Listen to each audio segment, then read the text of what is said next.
గజం భూమి కేవలం 5,500 రూపాయలతో 135 గజాల భూమి కేవలం 7 లక్షలు మాత్రమే. డే గడప గడపకి పల్లె నిద్ర చేస్తూ ఏ విధంగా ప్రజలకి అభివృద్ధి కార్యక్రమాలు భూమి పూజ చేస్తూ తిరుగుతున్నారో మీరు చూస్తున్నారు. అలాగే క్యాబినెట్ మీటింగ్స్ కానీ లేదా పార్టీ కార్యక్రమాలు ఏవైనా కూడా ఎప్పుడూ ఫస్ట్ వర్స్ లో నేనే ఉంటా.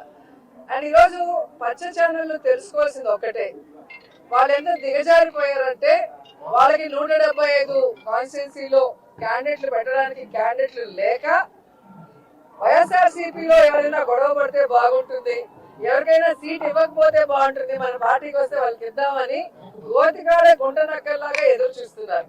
సో వాళ్ళకి నేను చెప్పేది ఒక్కటే, మా పార్టీలో ప్రజలకి ఎంత ప్రేమ ఉందో జగనన్న మీద అంతకి రెట్టించిన ప్రేమ మా అందరికీ ఉంది. మేమందరం కూడా జగనన్న పార్టీ పెట్టక ముందు నుంచి ఉన్నాం.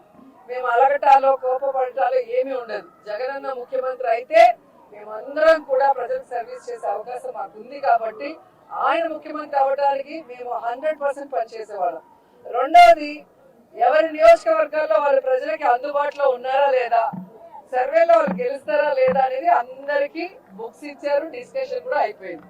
సో ఎవరికైతే ప్రజల్లో తిరగని వాళ్ళకి సీట్లు లేదు అంటే వాళ్ళకి కూడా అవకాశం ఇచ్చారు. ఒక 8 months గా మళ్ళీ తిరిగి సర్వేల్లో కొంచెం పెంచుకోండి అని. ఎందుకంటే ఎక్కడా కూడా జగనన్న మీద ఎవరికి వ్యతిరేకం లేదు. ఎందుకంటే దేశంలో ఏ రాష్ట్రంలో ఏ ముఖ్యమంత్రి చేయనటువంటి విధంగా, ఈ ఆంధ్రప్రదేశ్ లో కూడా గతంలో ఏ ముఖ్యమంత్రి చేయనటువంటి విధంగా ప్రతి కుటుంబంలో ఎంతమంది ఉంటే అంతమందికి సంక్షేమాన్ని అందించారు.